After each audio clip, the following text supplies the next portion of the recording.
Shalom, shalom, Sister Jenna. How you doing, sis?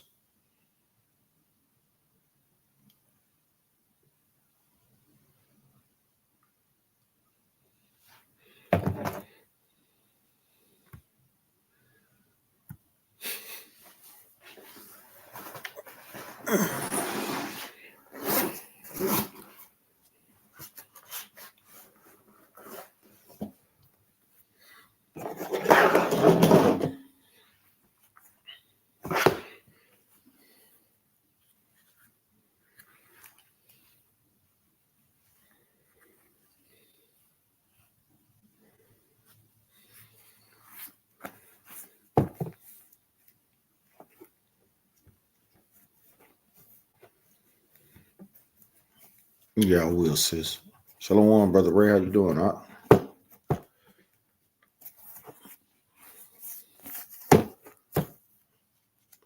I know Brother Donovan wasn't even in town this week either, so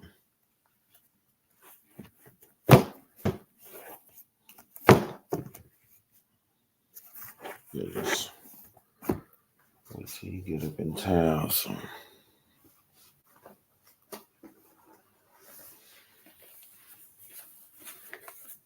Shalom, Brother Don Israel. Shalom, Shalom, her tribe is Judah. Shalom. Her tribe is Judah. Shalom, shalom, sis.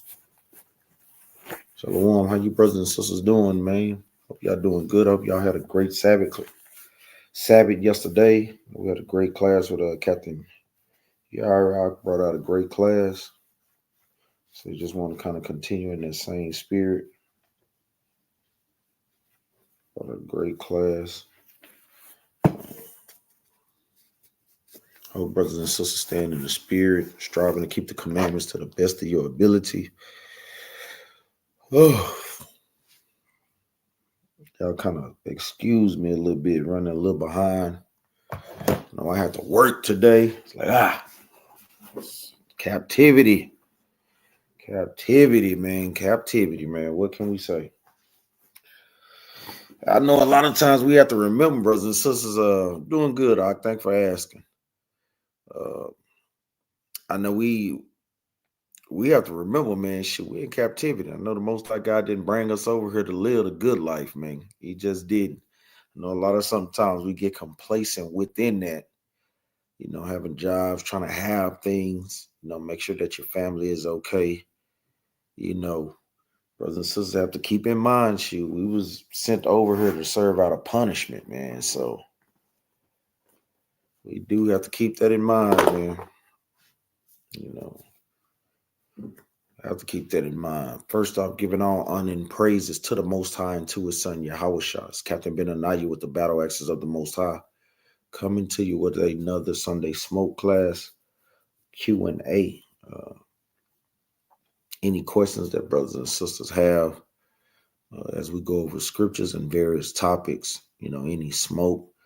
As I always open to brothers and sisters of ours that are in Christianity that wants to smoke, what do Israelites teach wrong according to y'all? And let's reason through the scriptures. Let's literally just see what the Bible said. Let's go with that. Because one thing that we find out more times than none, that people really don't actually read their Bible, and they don't know what God is all about and who is he for. They totally do not know these things. A lot of our people don't know that God has a chosen people. A lot of people don't know that his chosen people are Israelites. We have just been force-fed a doctrine from Christianity. And our people just kind of run with that. They kind of just run with it. Whatever Esau say, hey, that's what they believe. That's what they wholeheartedly believe. Shalom, Brother Tyler, Hansbro, Shalom. They wholeheartedly believe that, and they don't question those things at all, man. They don't question those things. So the Bible is clear that we need to be studying to show ourselves approved unto the Most High. That's clear. That's how we gain understanding and not are caught off by doctrines that don't line up with the Bible. This is the book of 1 Timothy, chapter. So like you. The book of 2 Timothy chapter 2, verse 15, and it reads, this is what I want. The book of 2 Timothy chapter 2, verse 15, and it reads, study to show thyself approved unto God.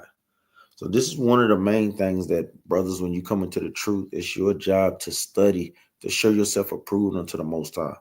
Going over the precepts, taking good notes, making sure that you are paying attention to the breakdowns in class, making sure that you understand history, the timelines, chronology of prophecies, making sure that you have a good understanding of these things. It says, study to show thyself approved unto God,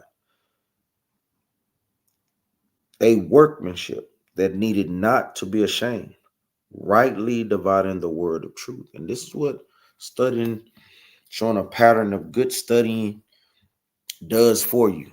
That you're rightly dividing the word, making sure that you're rightly doing what? Going precept upon precept, making sure if they ask certain questions like what is love, on these two, all you have to do is love God, these two great commandments. But what is love according to the Bible? And it's so simple.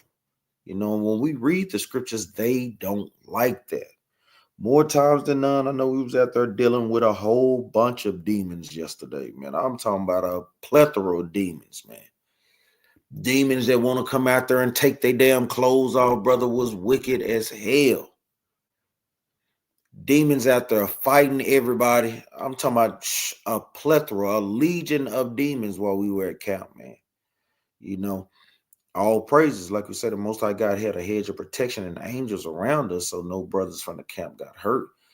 But we see what our brothers and sisters deal with and the demons that contend with them and that they're plagued with on a day-to-day basis. Fighting demons, rage demons, homosexual demons, masculine spirits, demons on sisters, man. I mean, the list goes on and on. Effeminate spirits and demons on our brothers. Talking about we have a job to do, Israel. We have a heavy, heavy job to do. So it's pivotal that brothers study, sisters study, that way you're on a good foundation. And that way you're not tossed to and fro with different doctrines, man. It's pivotal. It is very pivotal for your growth in this truth, man.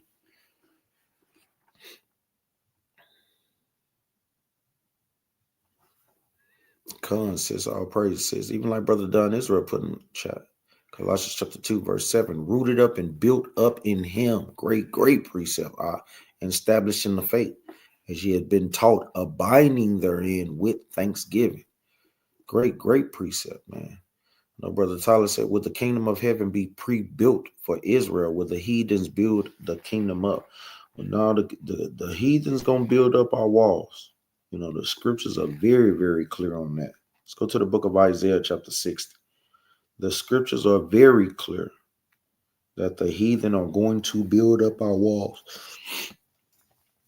It's the book of Isaiah chapter 60 and verse number 10, and it reads, and the sons of strangers shall build up thy walls, and their kings shall minister unto thee. For in my wrath I smote thee, but in my favor have I had mercy on thee.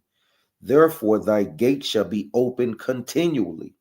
They shall not be shut day nor night, that men may bring unto thee the forces of the Gentiles, and that their kings may be brought.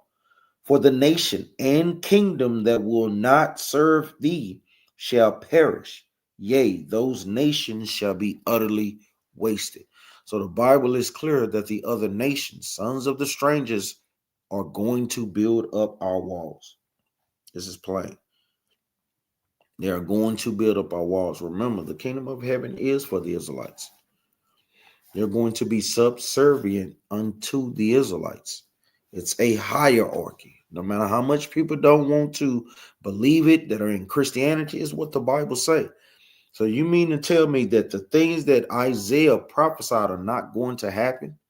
People want to say that they already happened. Well, show us when. When did it happen? When in time that this thing happened, and it's continuing to happen forever? Because all you have to do is just keep reading down.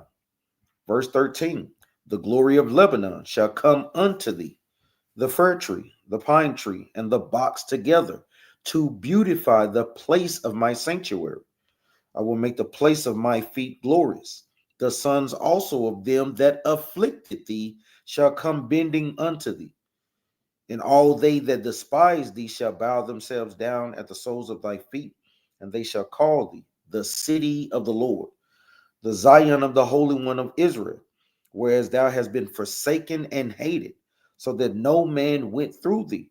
I will make thee an eternal excellency, a joy of many generations. Thou shalt also suck the milk of the Gentiles, and shall suck the breast of kings. Meaning they're going to minister. They're going to take care of our children, just like, guess what? We have to take care of their children. It's saying the same thing. That's exactly what Revelations is saying. Let's go to the book of Revelation, chapter 21. Remember, the New Testament is just a reiteration of the Old. A lot of times people think that it's saying something new. It's saying the same exact thing. This is the book of Revelations, chapter 21 and verse number 10. And it reads, and he carried me away in the spirit to a great and high mountain, and showed me that great city, the holy Jerusalem, descending out of heaven from God. So a lot of times brothers take this literally. Remember, this is figuratively. He's showing John the Revelator a vision. He's showing him the after effects of the kingdom being built and how it looks afterwards. Because if that's the case, then Isaiah will be lying. So you have to reconcile these things, meaning what? You have to understand what John the Revelator and how it lines up with the prophecy in Isaiah. This is the point, because like I said, if that was the case, then Isaiah is lying. It's literally showing how that kingdom will be beautified, meaning the kingdom of heaven is going to be so beautiful. It's like the Most High God took it out of heaven and placed it on the earth. This is all that is saying. It's not saying that it's actually going to be built and just come down out of the sky. No. Remember, that's where discernment plays a heavy, heavy part. This is how you understand chronology of the scriptures. Because like we say, you have to filter that in totality through all the rest of the prophecies. So all that's just saying that the kingdom is going to be so beautiful, it's like the Most High God set it on the ground. How do we know? Let's just jump over.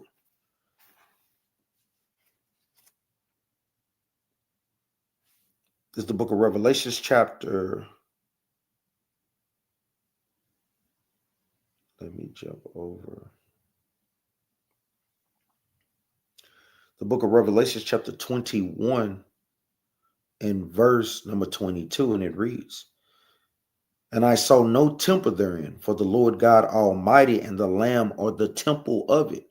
And the city had no need of the sun, neither of the moon, to shine in it, for the glory of God did lighten it, and the Lamb is the light thereof. So we have to understand, is this literally saying that it's not going to be any sun anymore? No. Remember, you have to discern what is literal and what is figurative and metaphoric. So all this is just going into is just the knowledge, wisdom, and understanding is going to be so bright in Israel and so shining in Israel, it's like we didn't need the sun.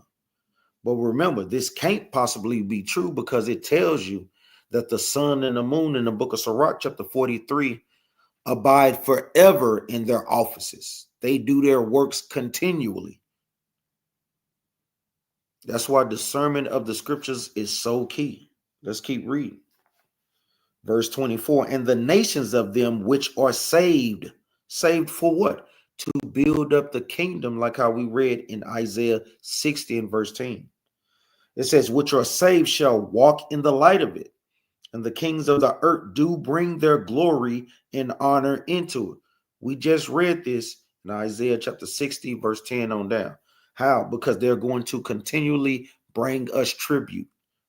They're going to bring us the best of the trees, the best woods, to beautify the Most High son Yahushua, the 12 disciples, and the Israelites. It says, and the kings of the earth do bring their glory and honor into it, and the gates of it shall not be shut at all by day, and there shall be no night thereof.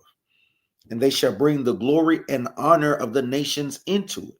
So we literally just read that. Remember, John the Revelator is using slightly different words, but it's still the same context and the same concept. Brother Ray said, Captain, I know somewhere along this class, someone is going to bring up Genesis, that the heathens can be saved.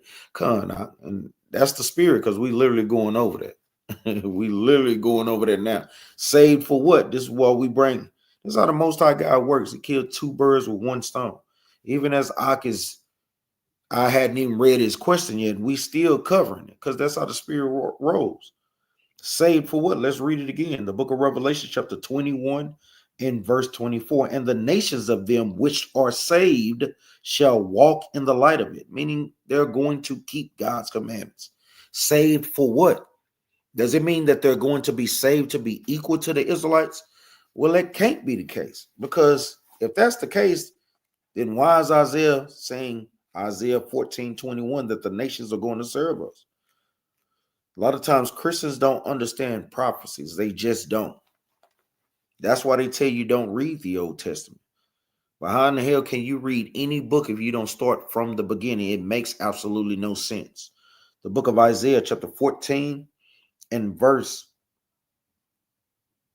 number 1, and it reads, for the Lord will have mercy on Jacob and will yet choose Israel and set them in their own land. This is letting you know how this is prophecy. No, it's not going to be by 1948 mandate like the small hats did. No. And all the strangers shall be joined with them. What strangers? They talking about during the time of Nehemiah and them. Let's talk about all the strangers, man. All these heathen that are coming to build up the Lord's kingdom. It says, and they shall cleave to the house of Jacob, and the people shall take them and bring them to their place. And the house of Israel shall possess them in the land of the Lords for servants and handmaids. Remember, Persia gave us an allowance to go back. No, in that time, we ain't going to need no permission from no other nation to go back to our homeland. This makes no sense. Roy King, y'all go ahead and ask your question. Ask away. You don't have to ask, brother. That's what we're here for. It says, and the people shall take them and bring them to their place, and the house of Israel shall possess them in the land of the Lord for servants and handmaids. And they shall take them captives, who captives they were, and they shall rule over their oppressors. Remember, even in the Persian and Mede captivity, we were still in captivity. We were still in captivity. So Isaiah 14 is a future prophecy that has not been fulfilled. So the nations will be saved for captivity and for servitude. Brother Dunn, Israel right on point. Revelation 21 and 12, and had a wall great and high, and had 12 gates, and at the gates 12 angels. If this is the case, surely the Most High God would have had John the Revelator put that the heathen will have their own gate. It literally tells you in the book of Revelations, chapter 11, verse 1 and 2, that they don't even have a gate. Not going down. It's for the outside of them, outside of the temple. Just basic reading of the scriptures. Roy King said, my cousin, we had on Facebook chat, and he said everything is not about race. And I keep telling him, stop saying that. I'm going to tell you, a lot of times that's what our people tell themselves to get through this wicked society, when they know damn well everything is. If that's the case, why do you feel some type of way when the police pull you over? Why do you feel some type of way when we go in certain stores? How the other nations look at us, following us around like they know we're about to steal, because they understand the stigmas that are placed on us as a nation of people. They know more than we know that we are God's chosen people. And they know they have to keep us in a particular position to keep ruling over us. So a lot of times those are the lies that we tell ourselves to just get through this wicked society, when in fact we know that these things are. If that's the case, why when you fill out an application, if everything wasn't about race, why would you have to put your race on there? Well, we do it for logistics and just what is the word for it? Just to have notes of these things. Well, if that was the case, everybody is the same. You shouldn't have to put it on nothing and just hire anybody just by their name and just by their merit and just by their character and just by their skills that they bring. You know, that wouldn't be the case. They take statistics of these things for a reason. They know that we make up 13, 14, 15% of the population, and they're trying to keep as many of us in that jail. You know, but it is. God said it is. We didn't say that. And a lot of times, brothers and sisters just don't want to hear it. It's the classic we always bring out. It's the book of Deuteronomy, chapter 7 and verse number 6. And it reads, "For thou art an holy people unto the Lord thy God." Who? The Israelites. He made us to be separate from all races on the planet. The Lord thy God had chosen thee. Who? The Israelites. To be a special people unto himself, above all the people that are upon the face of the earth. So the Most High God chose the Israelites to be above all nations. We didn't write this. We're literally just reading what the Bible says. And people don't like that. They just don't like that. Our people are very much complacent and compliant with Esau ruling over us. They know that they're ruling, but they don't have a problem with them. I'm talking about our people. That's how Esau played that Jedi mind trick against our people. This is what the Bible said. The Most High God chose a race of people. He the one chose us. We didn't choose this. It's the book of 1 Peter chapter 2, verse 9. Even in the New Testament, it's saying the same thing. The book of 1 Peter chapter 2, verse 9. "But ye are a chosen generation, a royal priesthood." Who's a royal priesthood? The Israelites. "And holy nation, a peculiar people, that ye should show forth the praises of him who had called you out of darkness into his marvelous light." Plain as day. Let's keep reading. "Which in times past were not a people." Why is Paul saying this? He's saying this because some of our people were cast off from being God's chosen people, according to what? Hosea chapter 1, verse 9 and 10. This is not talking about the other nations. When were the other nations ever called a royal priesthood or an holy nation or a peculiar people? Whenever you're reading things in the New Testament, brothers and sisters, guaranteed is specified somewhere in the Old. And a lot of times, brothers and sisters have not done enough research. Let's go to the book of Exodus, chapter 19, verse 6. This is what he's quoting. Peter is literally just taking what was quoted from the Old Testament. Make sure y'all write this precept down.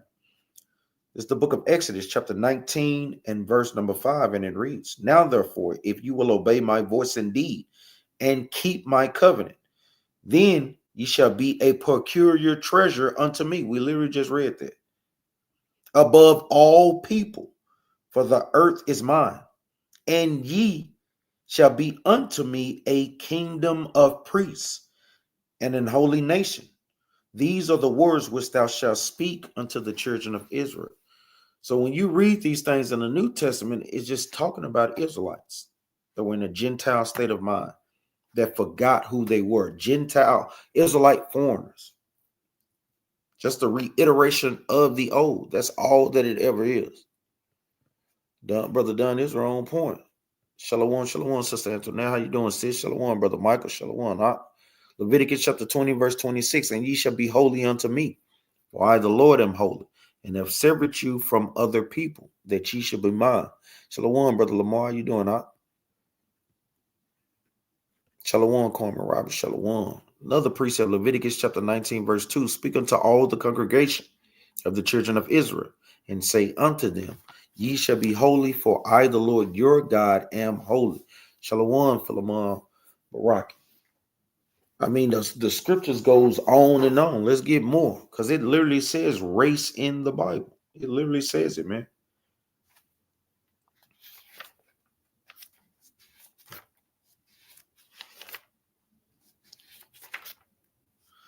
It's the book of Sirach, chapter 26, and verse number 19, and it reads, "My son, keep the flower of thine age sound, and give not thy strength to strangers," meaning don't deal with the other nations. A man's strength is his sperm. That is the strength of a man. Verse 20, "When thou hast gotten a fruitful possession through all the field," a fruitful possession is your wife. Why? Because she is your possession. No matter how sisters don't like to hear that, that's what God says. Come on, all praise, sis. We'll make sure that we throw some prayers up for you. Yeah, come on, sis. Get on your sons. They should have told us about that in class. Like we said, we need to know those things so we can make sure that we throw up prayers for brothers and sisters that are up under the weather. Verse number 20 again. This is the book of Sirach, chapter 26 and verse 20.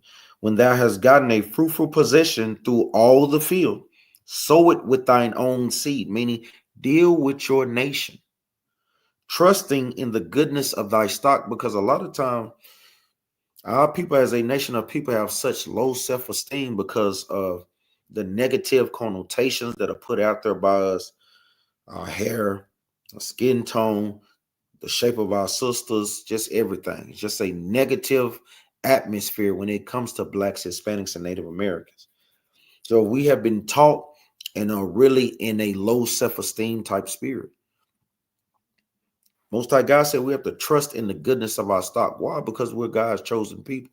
Think about it. If we're God's chosen people, He made us the best out of all the nations.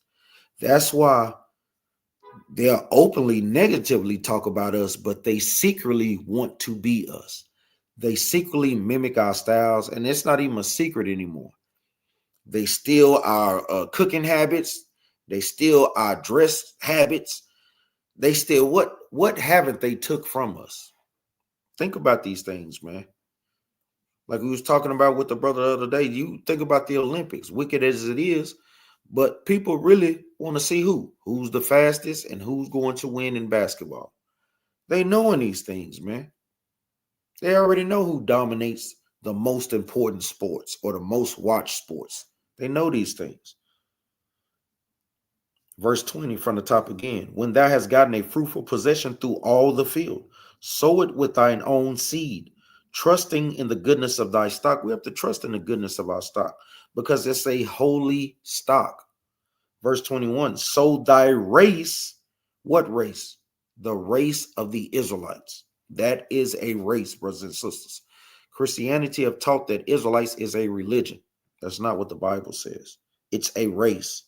"So thy race which thou leavest shall be magnified, having the confidence of their good descent." And that's what the Bible is made for, to put confidence back into our descent. Come on.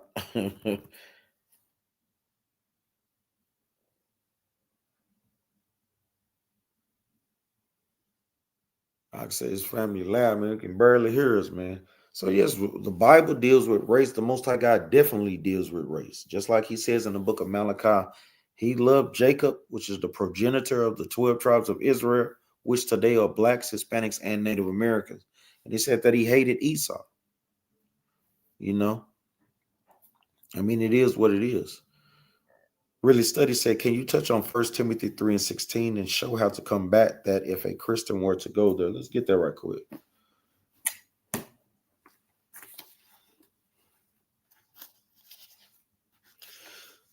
Remember, they most definitely they throwing out all the towels, man.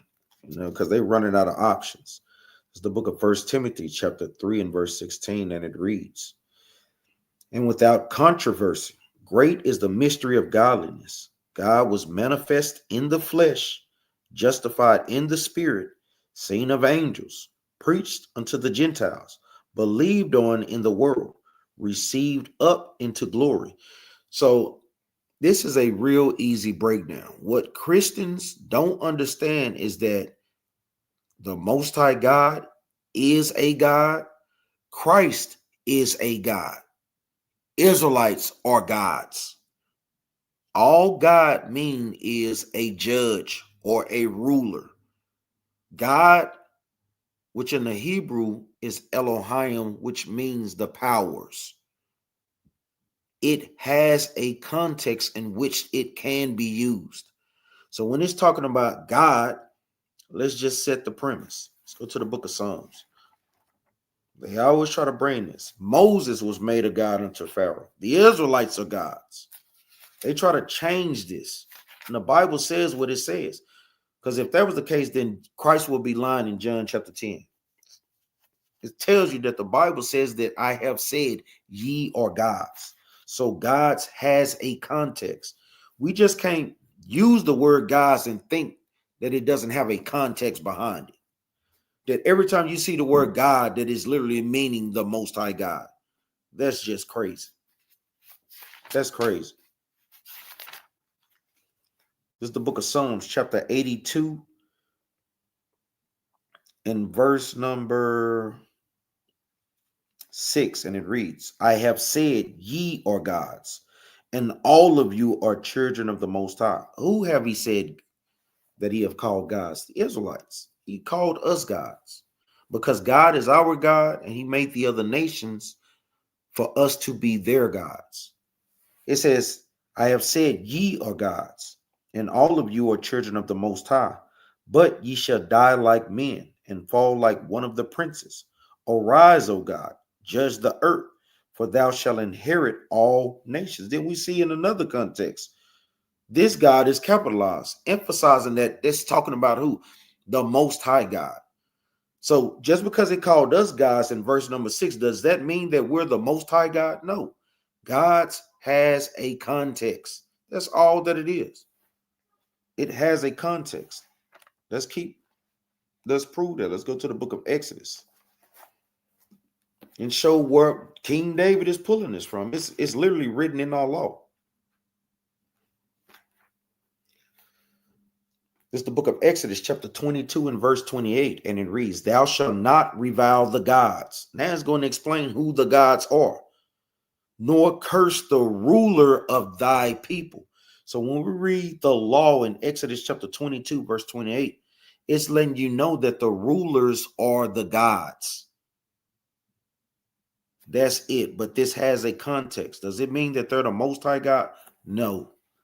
In this context, we're just rulers over the people, leaders. Let's go to the book of John. Get one more, then we'll go back.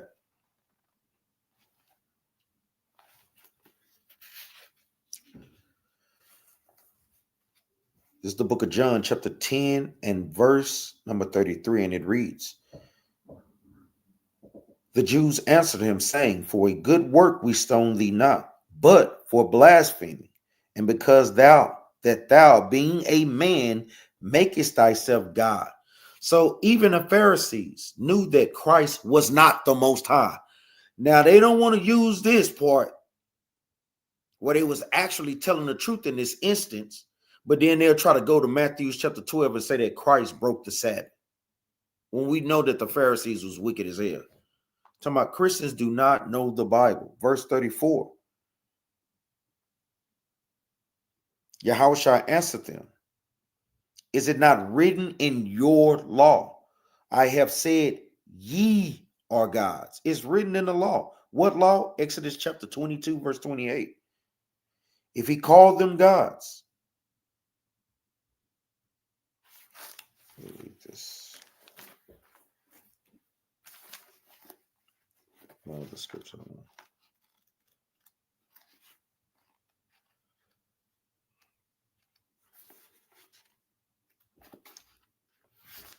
It's the book of John, chapter 10 and verse number 34. Yahushua answered them, Is it not written in your law, I said ye are gods? If he called them gods, unto whom the word of God came, and the scripture cannot be broken. So we're called gods. So it always has a context. Now let's go back to 2 Timothy chapter 3, verse 16. It's the book of 2 Timothy chapter 3 and verse 16, and it reads, First Timothy, the book of 1 Timothy chapter 3, verse 16, and without controversy, great is the mystery of godliness. God was manifest in the flesh. How was God manifest in the flesh? We can't get caught up in capital letters, because even in the Septuagint, in the Greek, there were no capital letters. Now, King James, when he had the Bible translated, kind of helped out. But in certain instances, like what we see God right here being capitalized, is talking about Christ and not the Most High. Why? Because no man can see the Most High God and live. It's talking about God. It's talking about Christ.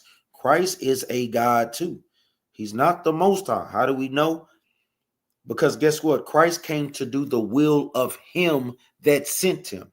Christ didn't send himself. He didn't send himself. It's the book of John, chapter 1, verse 1. In the beginning was the Word, and the Word was with God. So we know that Christ is the Word manifest in the flesh. The second part says that the Word was with God. So who is that God in the second instance? That's the Most High.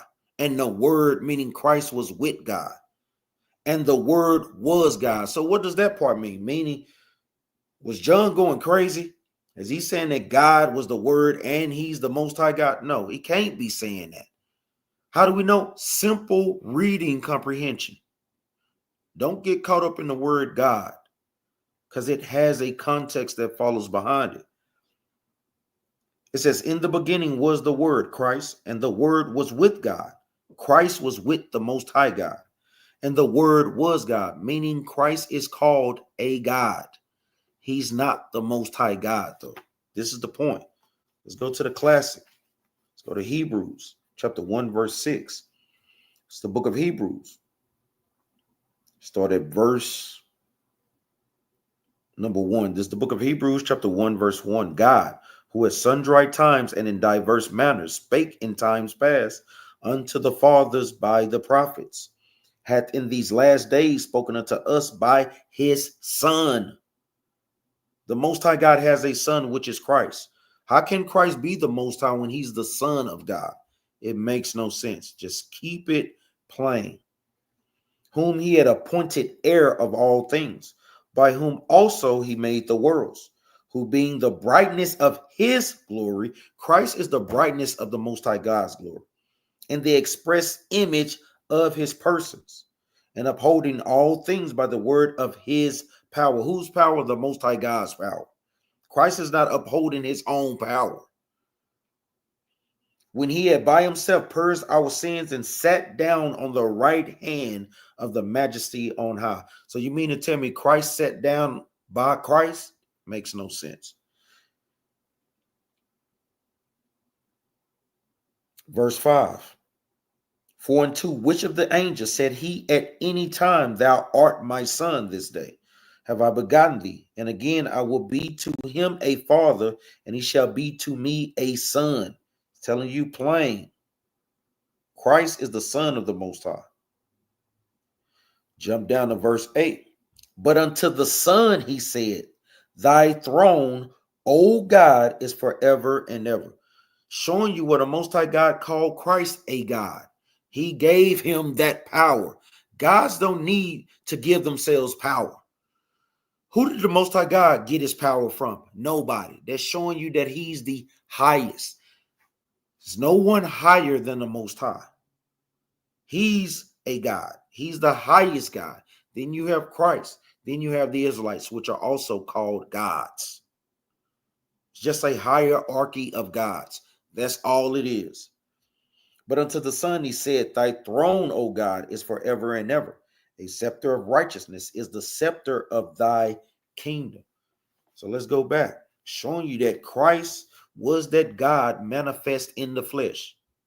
Why does the Most High God need to be manifest in the flesh? It doesn't make any sense. That will contradict the Bible. It's the book of 1 Timothy chapter 3, verse 16. And without controversy, great is the mystery of godliness.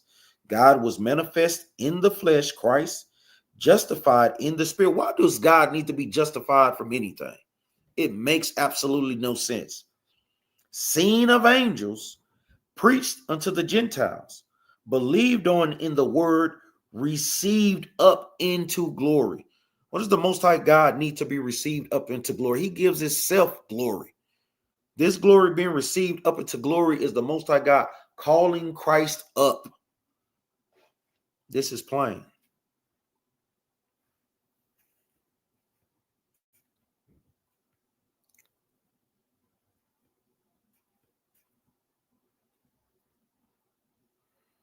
Coleman Robinson says, I believe we have babies in the truth on this live. Can you expound on who Esau is? Well, it's plain. Esau is the so-called white man. There's many books out there. When you read the book of Genesis, it gives you his characteristics, tells you his color, you know, what nation of people are red. We can't play the games when it comes to that. It's the book of Genesis, chapter 25, and verse number 23. Start at verse 21. And it reads, and Isaac entreated the Lord for his wife, because she was barren. And the Lord was entreated of him. Rebekah, his wife, conceived. And the children struggled together within her. And she said, if it be so, why am I thus? Meaning, if this is a blessing from the Lord or a miracle, why am I having all these contraction pains? It says, and she went to inquire of the Lord. And the Lord said unto her, 2 nations are in thy womb. So the Most High God was going to bring the 2 last nations out of the womb of Rebekah. Remember, this is still during the time of Genesis where the Most High God is doing what? Creating nations. These are the last 2 nations or races, to make it more plain, to be created in the earth. And 2 nations are in thy womb. People don't even understand this. So you believe all the miracles that Christ did, but when the Most High God saying that he's making 2 nations come out of the womb of this woman, y'all can't believe that. This is just crazy, man. It's crazy to me.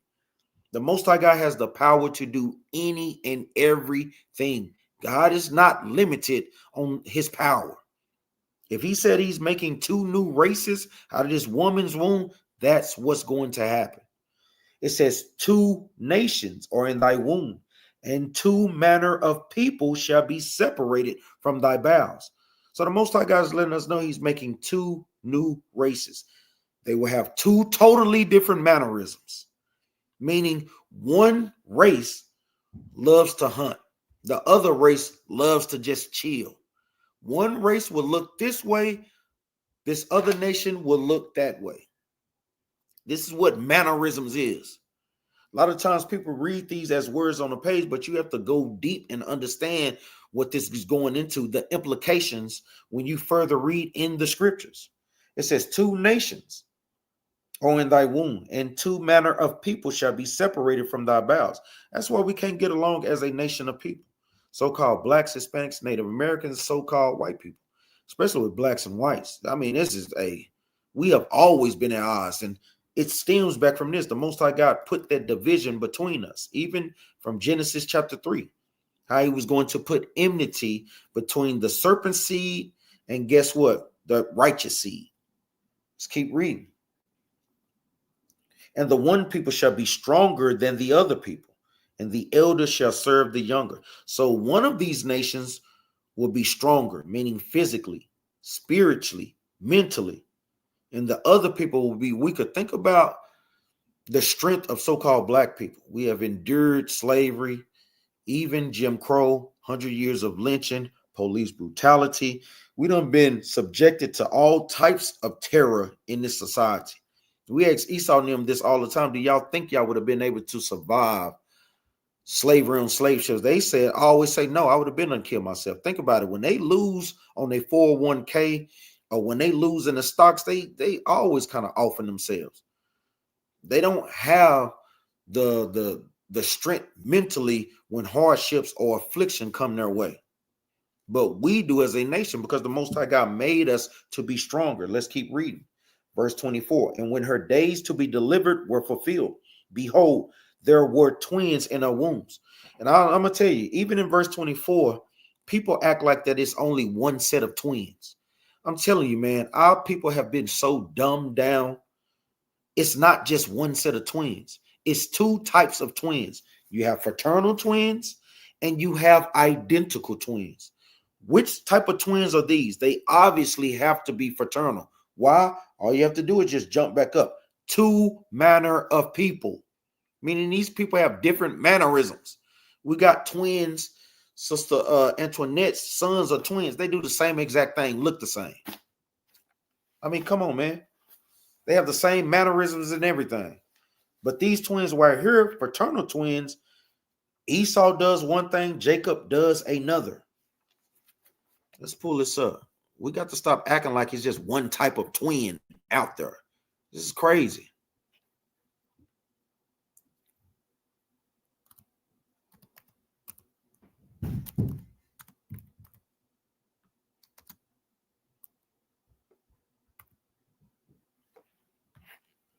So such thing as identical twins and fraternal twins.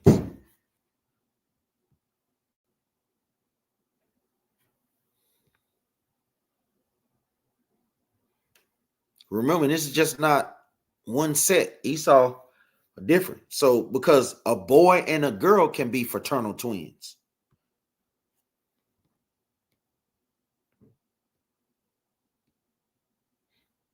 So you have identical twins, and Esau be clever with this too. I ain't gonna lie, they be clever as hell. Esau be hell, man. I can't lie. They be so damn clever.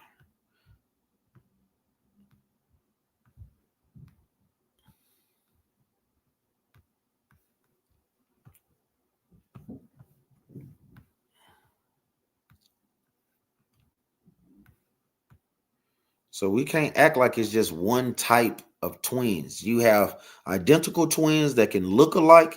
Then you have fraternal twins. Now, even with fraternal twins, it could be a boy or a girl. And also they can come in what different colors as well. Clearly can see that. They can come as a boy or girl, and they also can come in different colors, different genders and different colors.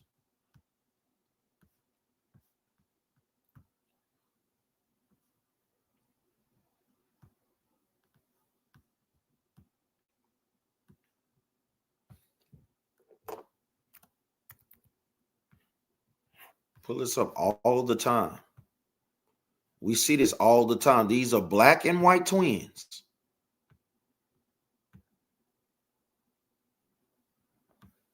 We see it all the time. These are actual twins.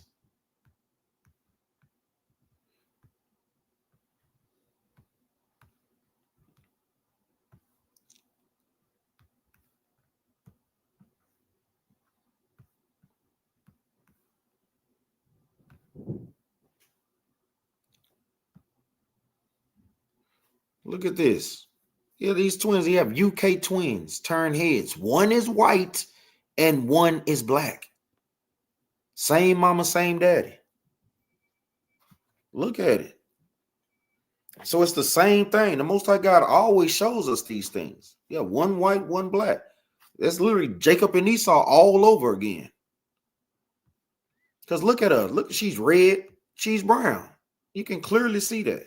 You're not making this stuff up. So people acting like this stuff is not happening still to the day. Most High God gives us visuals, and our people still don't believe it. They still don't believe it. It says, let's go back to Genesis. Let's keep reading. Because it's a lot on this. Verse 24, the book of Genesis, chapter 25, verse 24. When their days to be delivered were fulfilled, behold, there were twins in their womb. And the first came out red all over like in hairy garment. And they called his name Esau. Because what color is Esau? He's not actually white like our screen, like a piece of paper.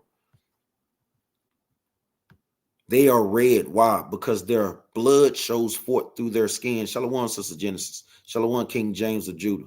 Shalom to brothers and sisters. Even like Coleman Robert said, they here fraternal twin and they're different. Even like I forgot I always forget that too. Even brother Ezekiel Yah, he's a fraternal twin. He have a twin sister. I always forget about him being a twin.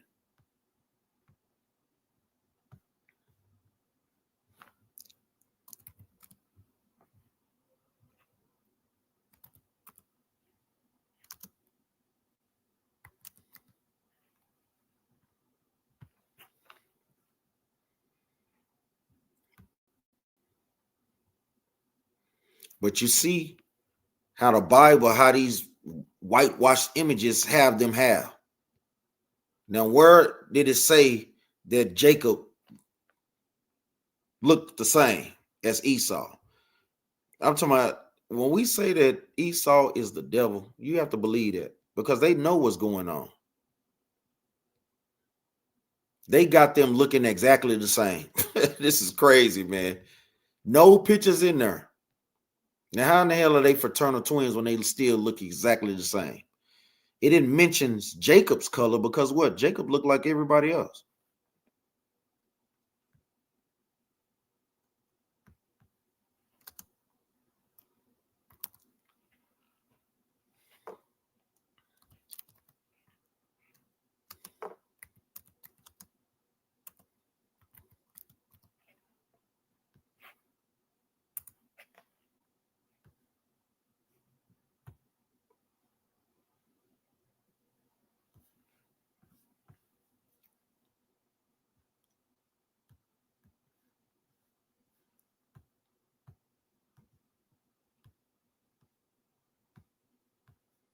Lead us up here.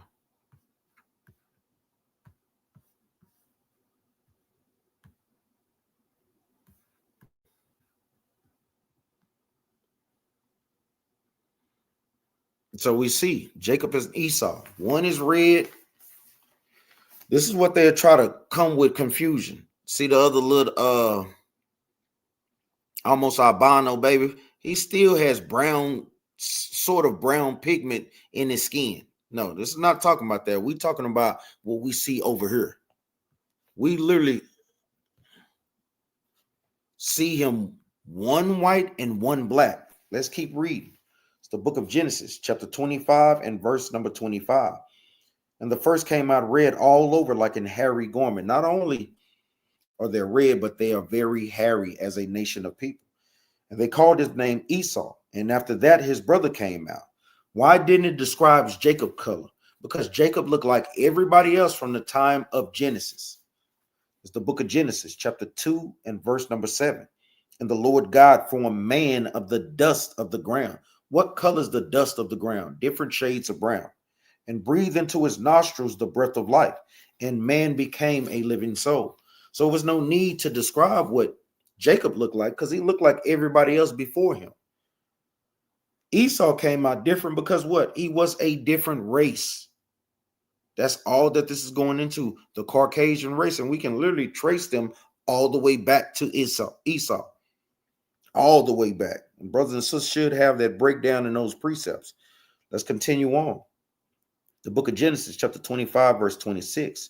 And after that came his brother out, and his hand took hold on Esau's heel, signifying what? That Esau will be ruling and Jacob will come and take that rulership.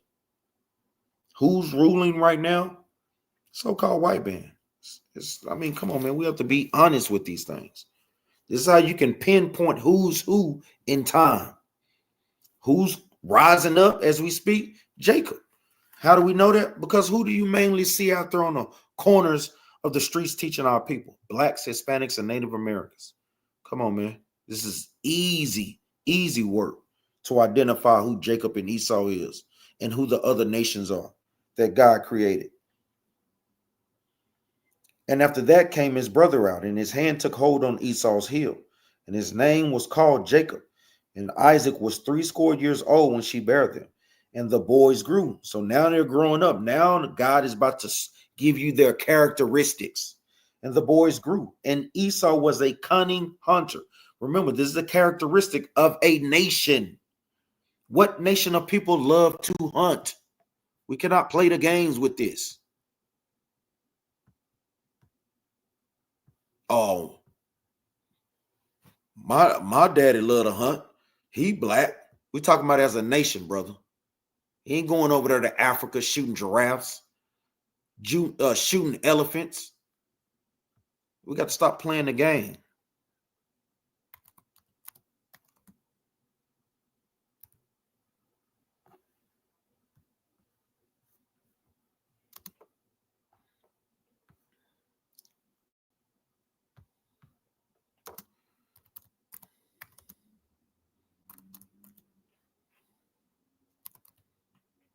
Because yeah, of course, even my uncle loves to hunt. But we talking about us as a nation of people. Think about it. Just look at all this. Talking about us as a nation of people.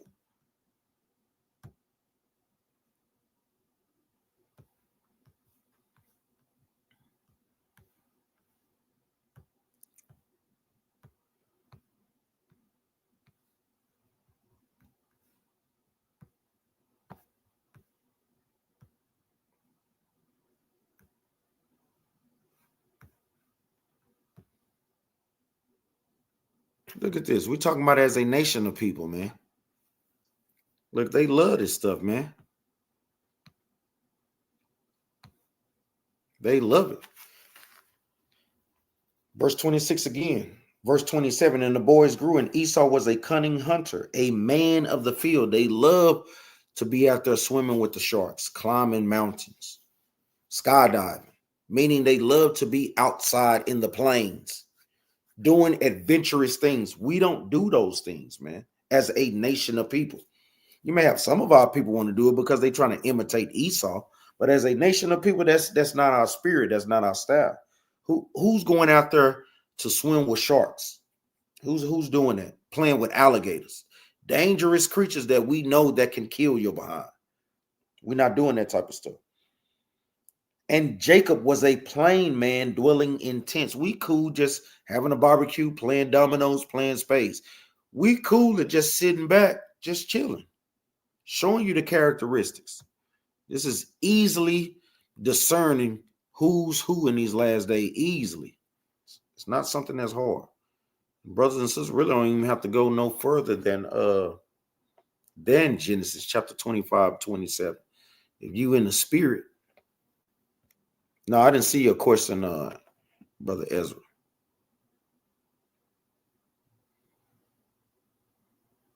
Yeah, I didn't see it. Put it back up in there.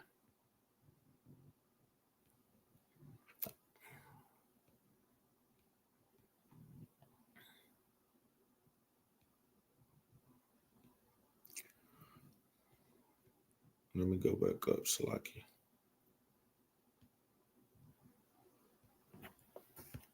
Got a lot to cover. I know that we kind of want to be.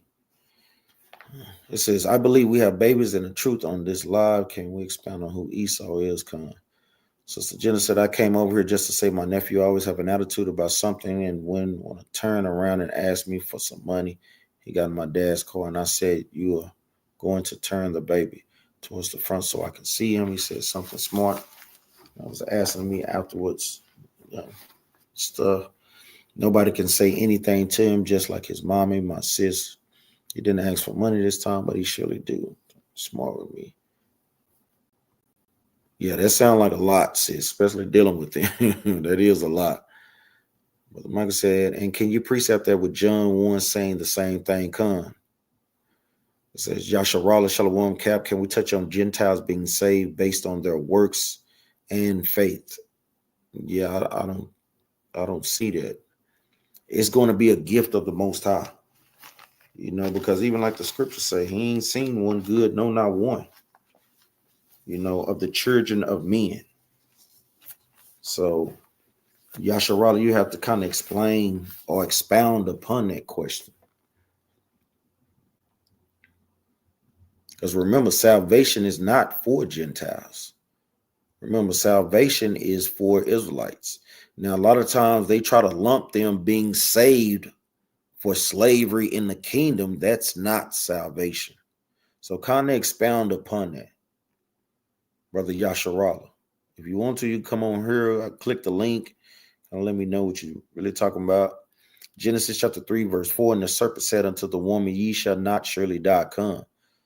For God doth knowing that day ye eat thereof, your eyes shall be open, and ye shall be as gods, knowing good and evil. Great precept. It says, would you precept Zechariah chapter 12, verse 7 with Romans chapter 2, verse 10? Let's get there right quick. It's the book of Zechariah chapter 12 and verse number 7. Zechariah chapter 12, verse 7 is going into the restoration of God's people, meaning during the Persian and Medes captivity. Most like God was setting us back up, put it on Cyrus' spirit to let us go and rebuild the temple. It's locked. The keys.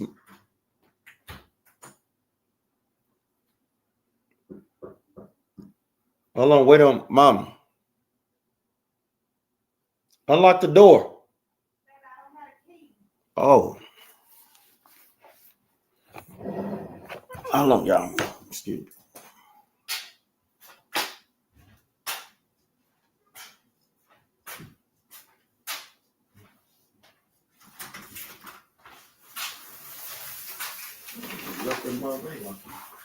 How do you? What you doing?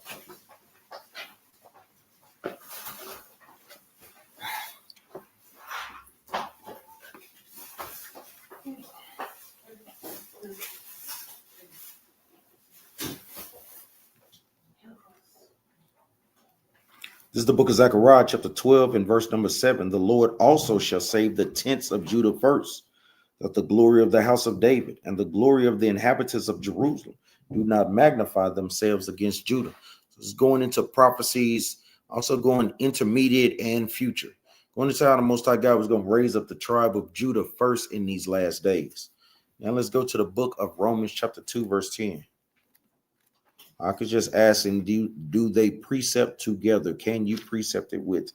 So remember, the context of Zechariah chapter 12, verse 7 is the Most High God rising the tribe of Judah up first. The book of Romans chapter 2 and verse number 10, and it reads, but glory, honor, and peace to every man that worketh good, to the Jew first, and also to the Gentiles. So yes, that is a precept that you can put, because the Jew just represents what? The southern tribe, Judah, Benjamin, and Levi. And the Gentiles represents what? Israelite foreigners or northern tribe. So yes, he's just using different words. That is a great precept with that. Come, Brother Don. Israel put Hebrews chapter 6, verse 13. For when God made promise to Abraham, because he could not swear on a greater, he swore by himself.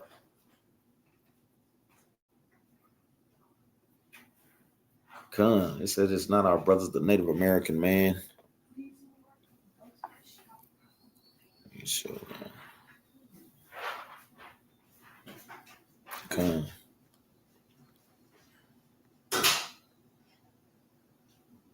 Sister Antoinette says, Salakia sis, what does the Bible say about being awakened between the hours 3 and 5 a.m.? Can this be associated with worship, prayer, and obedience? 3 and 5 a.m.? Now, I haven't specifically read the scriptures on that, sis. Now, the Most High God says morning, noon, and night is the 3 times that you should pray. But it's just not limited to just that. You can pray how many ever times that you want.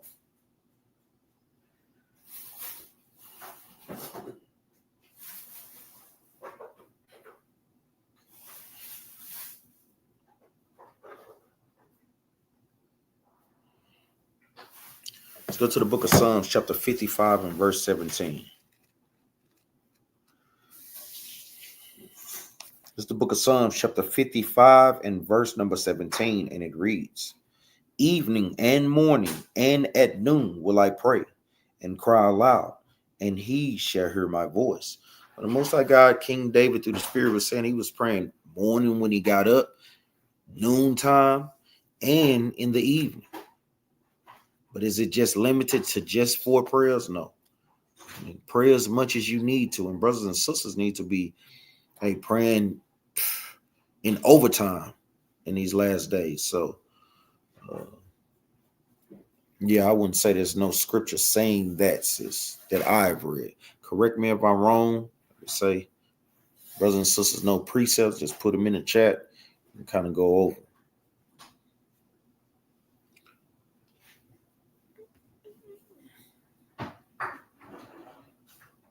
Yeah, come. Many different types of twins.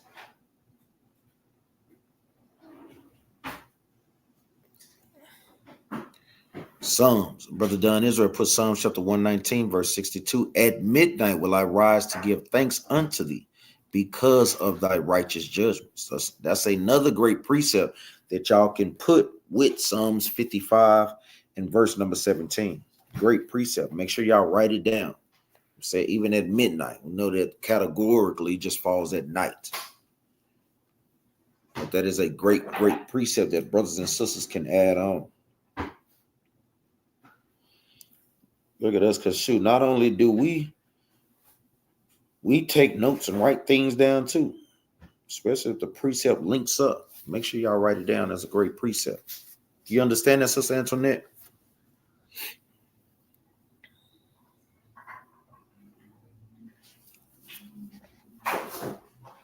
First Thessalonians chapter 5, verse 16.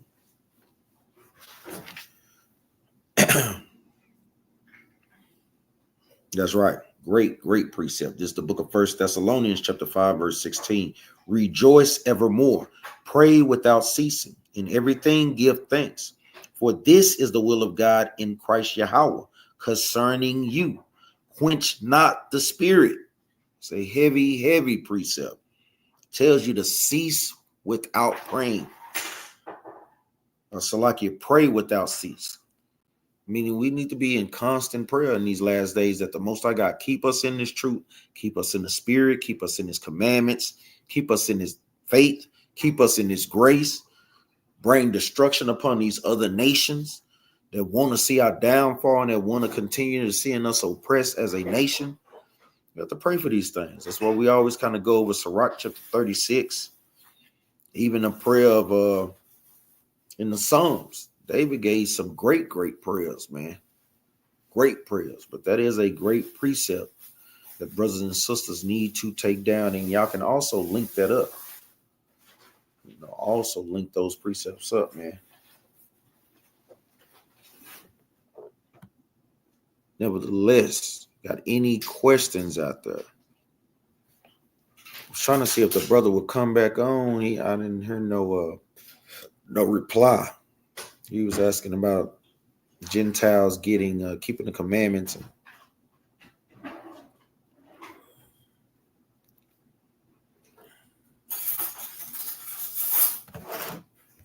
Trying to see what his brother had. Put a link in the chat to just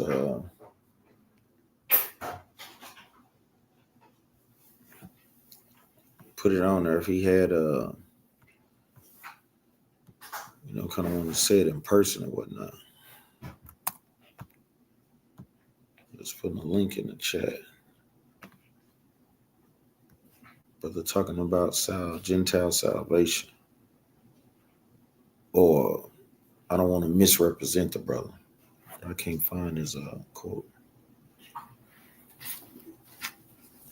Any other questions out there?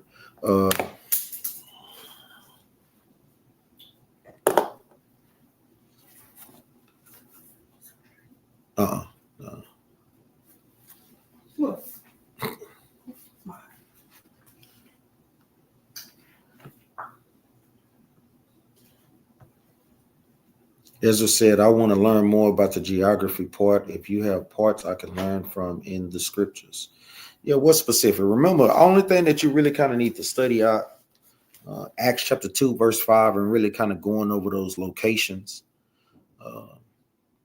Because those were the particular areas. Even also, when you pull up Paul's journeys, you want to type in on your phone Paul's journeys and look and Google and research those particular places that he went to.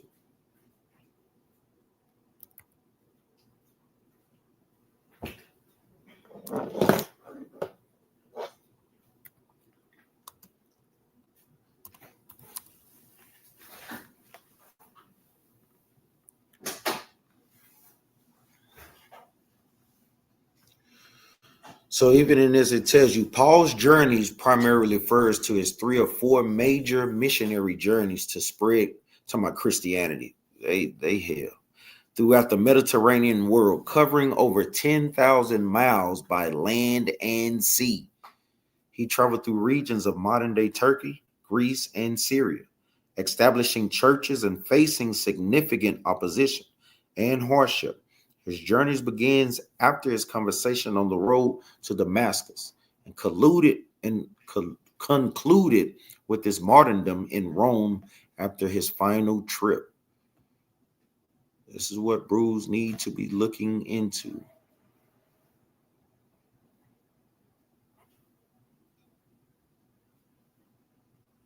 I don't want that. I kind of want this one. It's pretty good. So yeah, this is how you just kind of go over the geography. Really kind of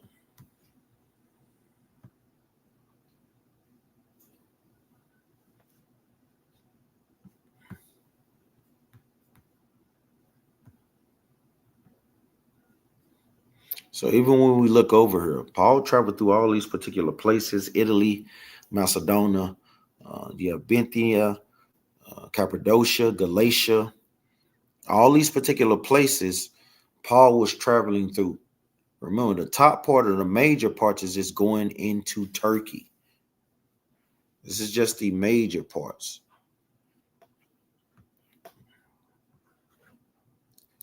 Let me pull it back up. Slocky, brothers and sisters.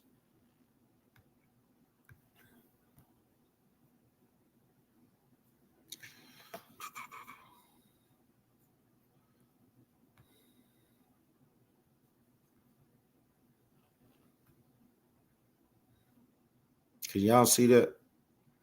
Paul's journeying. So he went to Italy. He constantly went throughout Galatia, Cappadocia, Cilicia, Syria, Judea, Asia Minor, Achaia, Crete, Macedonia. He constantly went throughout these places.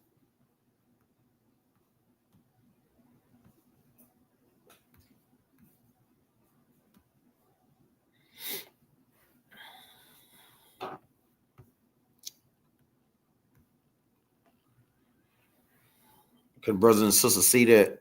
Can you see that clear, Brother Ezra? Another great precept, Brother Don Israel put in the chat. Acts chapter 3, verse 1. Now Peter and John went up together to the temple at the 9th hour of prayer, being the 9th, 3 or 4 o'clock in the afternoon.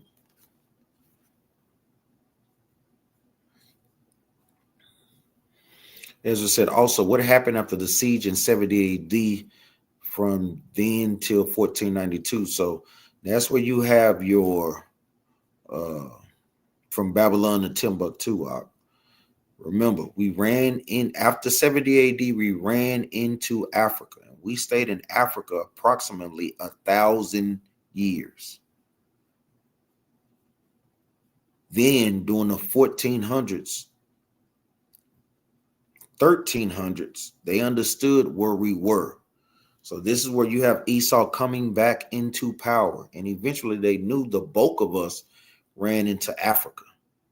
And then they started to do what? The Atlantic slave trade.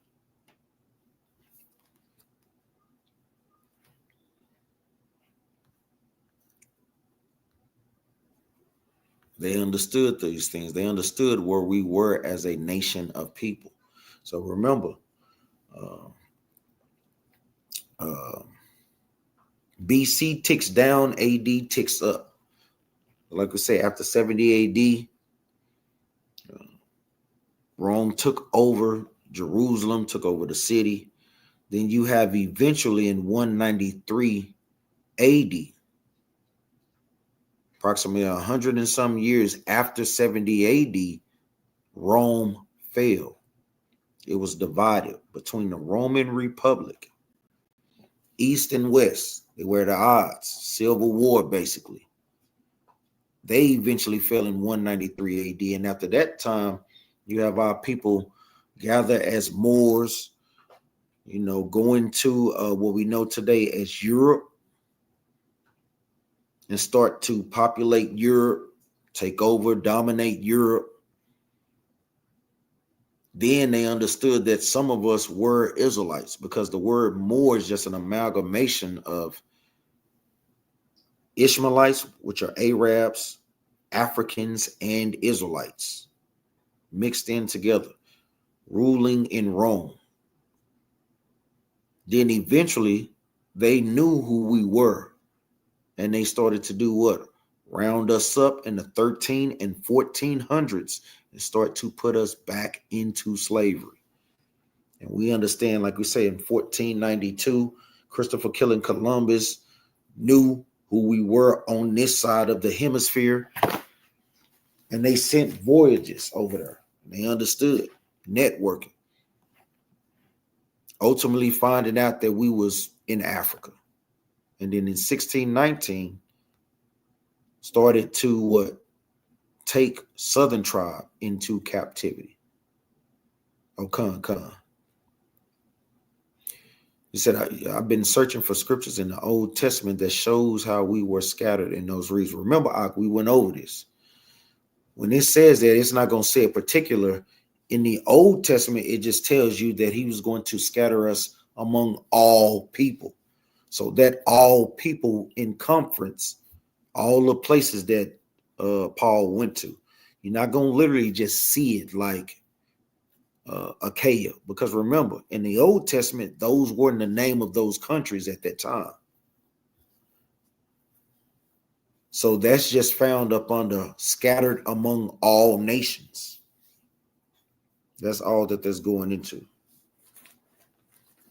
Let's go to the book of Deuteronomy. One of the classics. We always go there. Deuteronomy chapter 4, verse 27. Basic precept we always go to. The book of Deuteronomy, chapter 4, verse number 27. And the Lord shall scatter you among the nations. What does that encompass? That encompasses Greece. That encompasses Turkey. That encompasses Cappadocia. But remember, during the time of Moses, it wasn't named Cappadocia. It wasn't named these particular names. That's why it's just saying among the nations. It says, and the Lord shall scatter you among the nations, and ye shall be left few in number among the heathen, whether the Lord will lead you. Let's get another one. One of the classics, Deuteronomy chapter 28 and verse 64, and it reads, and the Lord shall scatter thee among all people. Within that all goes into that map that we just pulled up. Mediterranean, in Greece, in Sinim, in Elam, in Persia, in Media. This goes in circumference all those nations that we went into. It says, and the Lord shall scatter thee among all people, from the one end of the earth, meaning the eastern hemisphere, even unto the other. And eventually he scattered us over here to the western hemisphere. That's why you have northern tribe coming over here to the Americas. And there thou shalt serve other gods, which neither thou nor thy fathers have known, even wood and stone. Because our people didn't know anything about Cedral Bozier. We learned that, and it was forced on us over here in these times. You understand that, Ezra?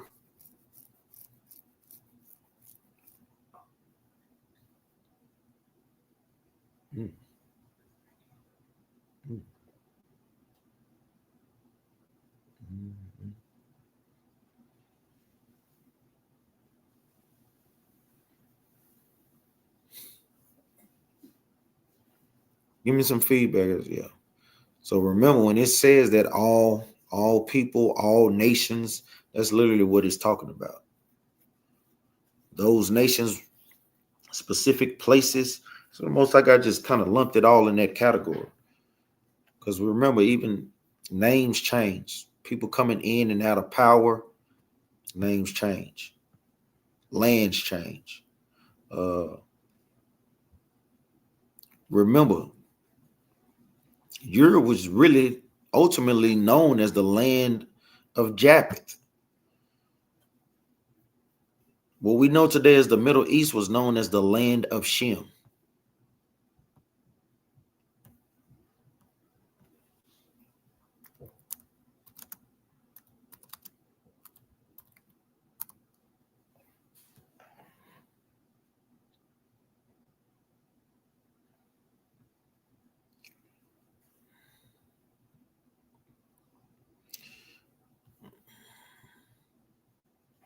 This is always a good one. I like this map.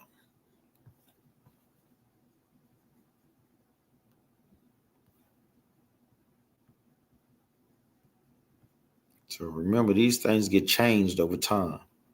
You have nations conquering. So the Most High God just lumped it as all. So we see with the map.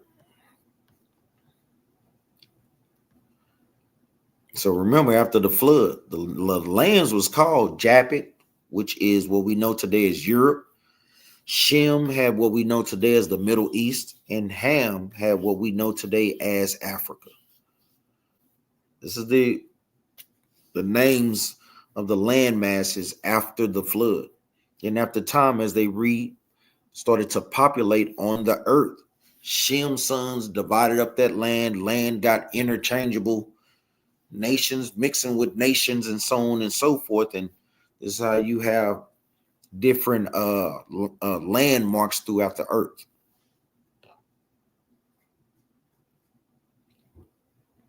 Remember that land of Greece. Greece is known, the ancient name of Greece is Javan.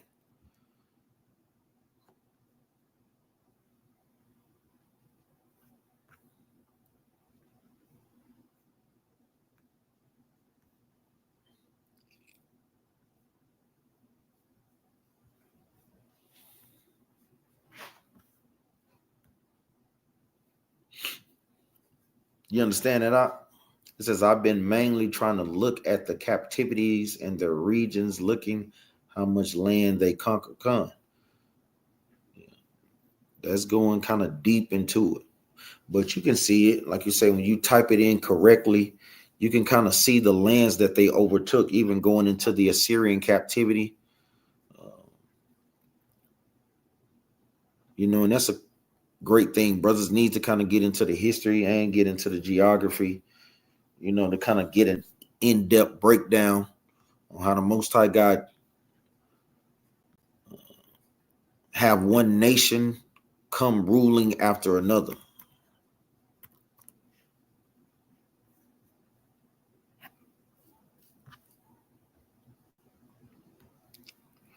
So even during the time of the Assyrians, man, they conquered a lot. They conquered a lot. It's a pretty good map.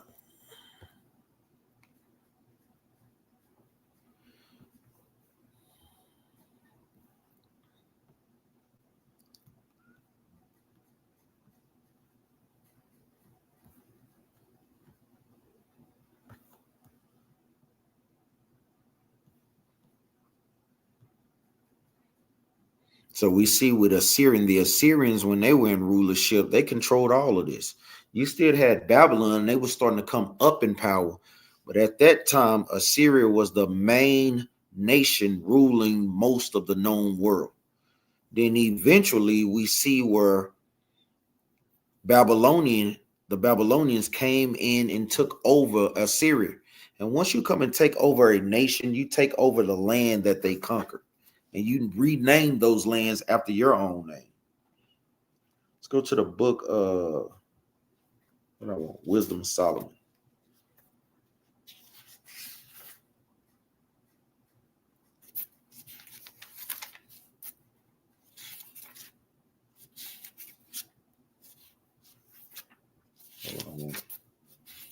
So like you, brothers and sisters. The book of Sirach, chapter 10 and verse number 8. And it reads, because of unrighteous dealings, injuries, and riches gotten by deceit, the kingdom is translated from one people to another. So we see throughout history how the Most High God had certain nations rule for a specific time. Then he have another nation come up and overtake that nation and then rule. And he continues that cycle. He's winding up right now with Esau. Esau don't basically encompass the whole earth. And guess what? Jacob is the beginning of that which followed. That's why we have Second Ezra, chapter 6, verse 9. It's the book of Second Ezra, chapter 6 and verse 9. For Esau is the end of the world, and Jacob is the beginning of it that followeth. So as Esau is taking over these particular areas, guess what? We're about to take over Esau, and then whatever they control, that's what we control. The same concept. But yeah, I would, brothers and sisters, y'all kind of get into those things and look into these specific ancient areas. Because like we always say, a lot of times our people don't know that we lived in those particular places. Can't imagine a Negro living in Turkey. You say a brother lived in Turkey, they'll look at you like you crazy. Ain't no Negroes in Turkey. Only turkey our people thinking about is Thanksgiving turkey. Yeah. They couldn't imagine that our people lived in Turkey. Like how Paul said. Paul said he was a man of Tarshish. So that's in Turkey. Yes, our people lived in these particular places. Remember, we were scattered among all people. There's black people everywhere. Israelites are everywhere. Literally.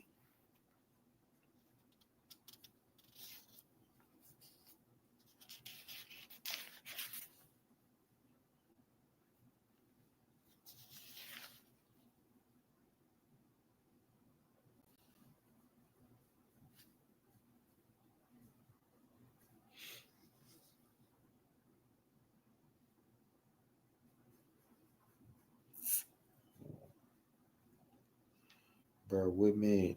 This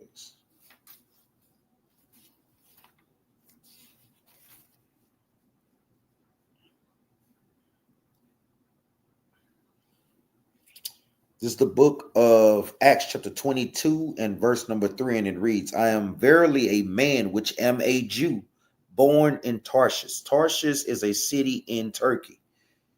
Paul's showing you that he's born in Tarshish, but he's an Israelite by birth.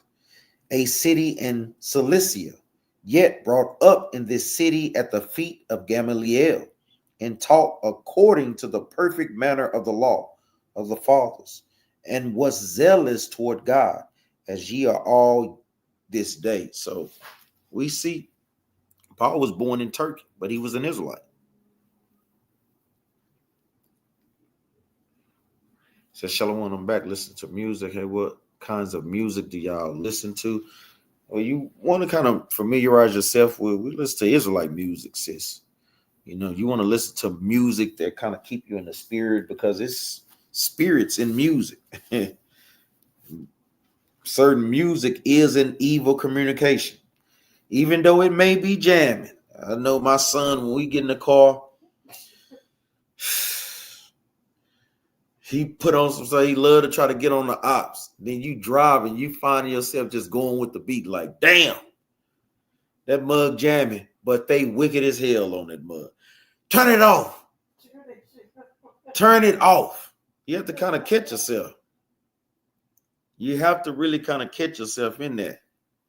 And I'm guilty of it, man, because some of the music, you know how people can make some good, hardcore, rugged, ratchet music, man. You be in there just bobbing your head unknowingly and just like, and have to really kind of catch yourself in the spirit. You have to catch yourself, man. This is the book of 1 Corinthians chapter 15 and verse number 33, and it reads, be not deceived. Evil communications corrupt good manners. You know, so when you having evil communication comes in TV, the things that you watch on YouTube, on TikTok, the things that you listen to, these things ultimately can get into your spirit and corrupt your spirit.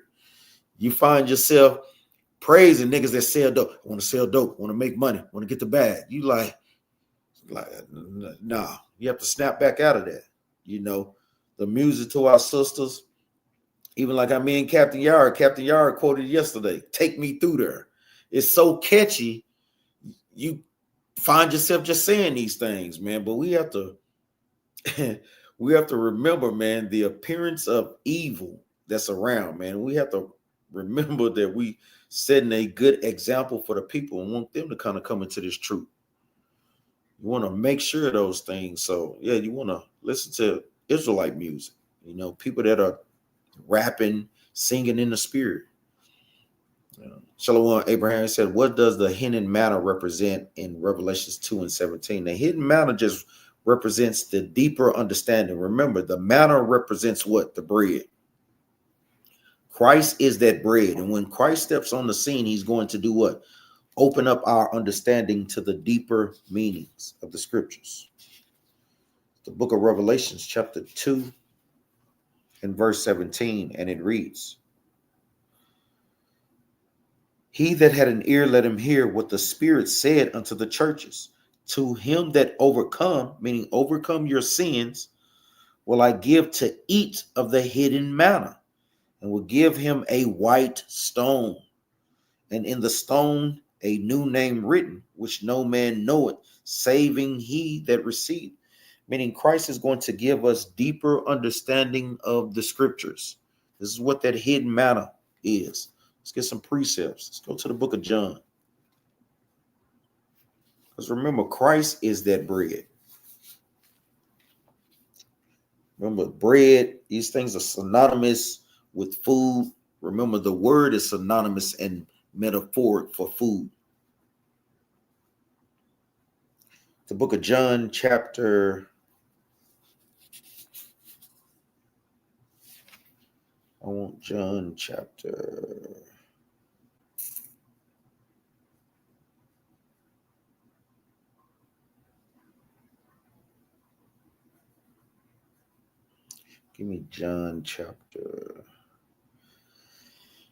John chapter 6 and verse number,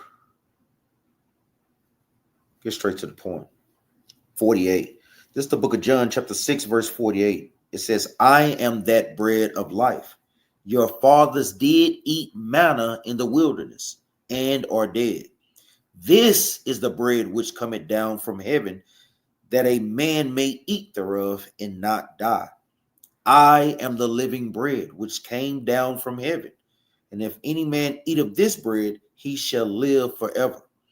And the bread that I will give is my flesh, which I will give for the life of the world." So Christ is showing you he was that bread from heaven. Let's jump up.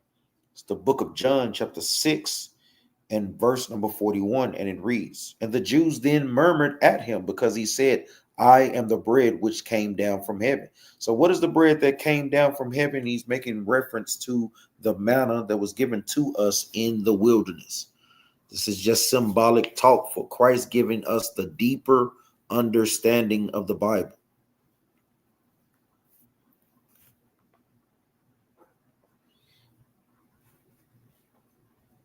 That morning star, remember, stars are lights that bring light to light. So Christ is that morning star to be able to bring us light and understanding. It's the book of Revelations, chapter 2 and verse number 28. And it reads, "And I will give him the morning star," meaning it's just another way of just telling us understanding. A lot of times when we see different words, we think that they have different meanings, when in fact, he's just using them in the same context in a metaphoric way. When he's talking about the manna, that's basically giving us light and understanding, even with the morning star. The morning star represents light. And what is the light according to the Bible? The law, statutes, and commandments. It's just a hip and deep way of just saying understanding.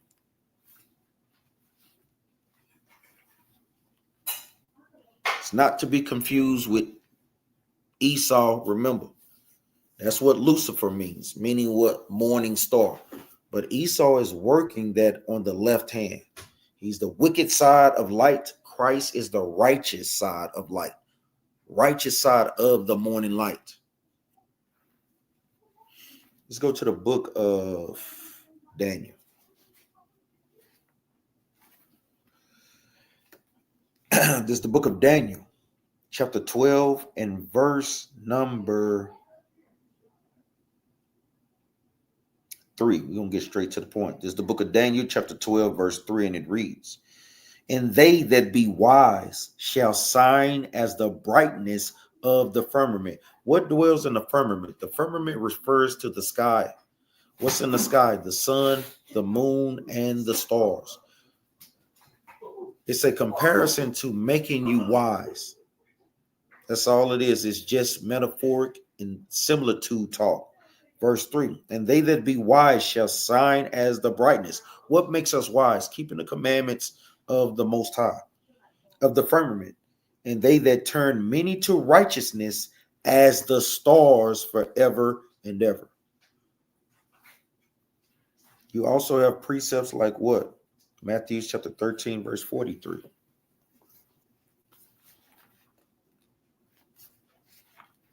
Remember, stars just represents light. The understanding of the Bible is compared to stars because they do what? They give light. This is the book of Matthew, chapter 13, verse 43, and it reads, "Then shall the righteous shine forth as the sun in the kingdom of their Father.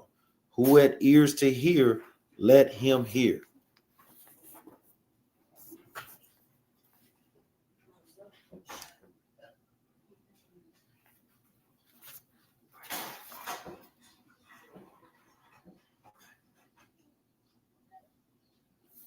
You understand that?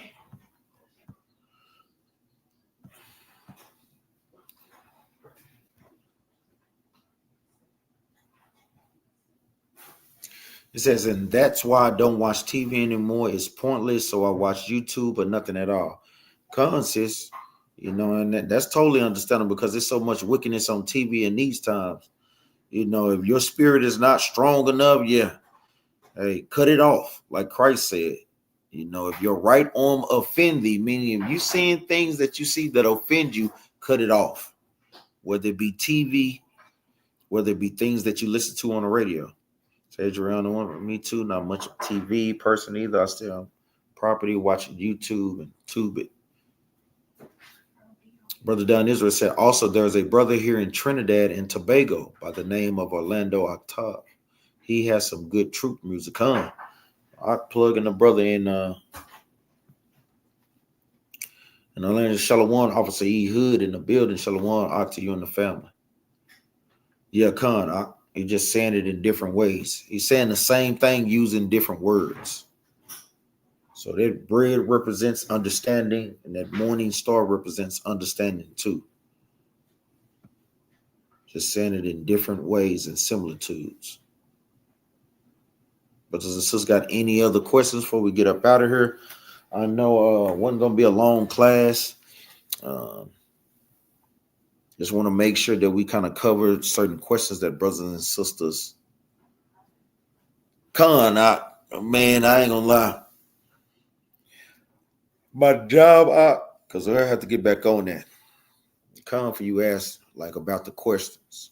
I know kind of come up with some questions. I know my job, it kind of caught me off guard. Yeah, the type of job they'll tell you that you're off, but something may come up, and at the last minute, you may have to come in. So unfortunately, I wasn't able to put those things together. No. So yeah, Soldier Ezra. It says, so well, pretty much knowing almost everything with just the deeper things, about the scriptures. I wouldn't say everything. We don't know about that. But just going into him teaching us, certain particular breakdowns that brothers may have gotten wrong.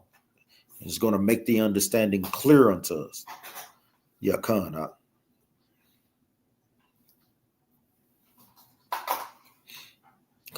All praise, Sister Jenna.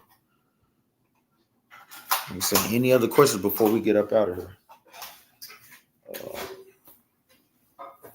But it's also like that in Revelation. Let me get that right quick. The book of Revelation, chapter 22. I'm saying the same thing here. This really is the precept to that. This is the book of Revelations, chapter 22 and verse 1. And it reads, and he showed me a pure river of water of life, clear as crystal, proceeding out of the throne of God and of the Lamb. Meaning, when we're in the kingdom, the understanding of the Bible is going to be clear as crystal. Remember, the water represents what? The wisdom, knowledge, and understanding of the Most High. Remember, even when we go back to the book of John, chapter 4, Christ is that living water. He's also the bread. All these things are synonymous with him giving us the deeper understandings about his parables and about the knowledge of the Most High. I'm going to read it again because this is heavy. Revelations 22 and verse 1. And he showed me a pure river of water of life, clear as crystal, proceeding out of the throne of God and of the Lamb. And in the midst of the street of it, on either side of the river, there was the tree of life, which bare 12 manner of fruits, and yielded her fruit every month. Meaning, we're going to be yielding our works every month, man. Nation's going to see that light on us in this day. And the leaves of the tree were for the healing of the nations. Notice, it just opposes the fruit given to the 12 tribes versus the leaves giving to the other nations, showing you it's a hierarchy. They're not going to get what we get. The Most High God, Christ, Most High God giving that knowledge to Christ. Christ is giving that knowledge to the Israelites, and it's the Israelites' job to give that to the nations. That's a hierarchy. That's a hierarchy, plain as day. This is what this is going into. But with that, give our honor and praises to the Most High and to his son Yahushua. Pray that brothers and sisters was edified. Pray that brothers and sisters stay in the spirit. I know Brother Demir says, Shalom Cap, is it wrong to keep the lunar Sabbath? Now the thing is, if your spirit bears witness with that, meaning if you meticulously go through the scriptures and that's what you actually see in the scriptures, then hey, you know, that's all we can say.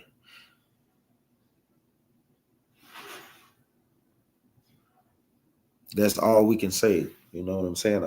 But I mean, I feel like it's clear, especially with Genesis, chapter 1, verse 14. We know that the Most High God didn't make the moon to the fourth day. And 3 days later, he still had a 7-day Sabbath. That shows you, without a shadow of a doubt, that the 7-day Sabbath is not dictated by the moon. I feel like that is clear. That's crystal clear. But, if it bears witness with your spirit, and that's what we kind of tell brothers and sisters, man. Great precept, soldiers will put up in there, Isaiah 2 and 3. Many people shall go and say, come ye, let us go up to the mountain of the Lord, to the house of the God of Jacob, and he will teach us of his ways, and we will walk in his paths. For out of Zion shall go forth the law. Shalom, Mama Mariah, shalom. Brothers and sisters, y'all put a law in the chat before we get out. Put a law. It says, I don't, but some Bruce was trying to tell me I'm wrong for keeping 7-day Sabbath. And Bruce got to understand, like, hey, if your spirit bears witness, with the 7-day Sabbath, literally going precept upon precept, that's where Bruce have to be on a good foundation. What is that, some brownies or something? So smell like it. That's why it's pivotal that Bruce be on a good foundation to where brothers come in with different doctrines that you don't see throughout the scriptures. Hey, you're not shaking out of that thing, man. You're not soon shaking. Brothers and sisters, got a law. Any laws? We'll go back to Exodus. Exodus chapter 22. This is the book of Exodus, chapter 22 and verse number 28. And it reads, thou shalt not revile the gods, nor curse the ruler of thy people. So the people that the Most High God have put in charge of the congregations of Israelite camps, they set up there for a reason. Either they keeping the commandments of the Most High, or either the Most High God, they're not, and the Most High God going to bring a judgment, and he's going to remove them from their position. But while in that position, Most High God, it's a law to do what? Not curse the ruler of your people. If brothers and sisters feel some particular type of way about your leader of a congregation, brother, find another one. Don't lead the truth, and don't throw the baby out with the bathwater. Most High God gives us laws, statutes, commandments for a reason. So where we're not using our emotions, we're just literally using logic through the laws that God gave us. So with that, we give our honor and praises to the Most High. Shalom, shalom, shalom, Kwam Yasharal.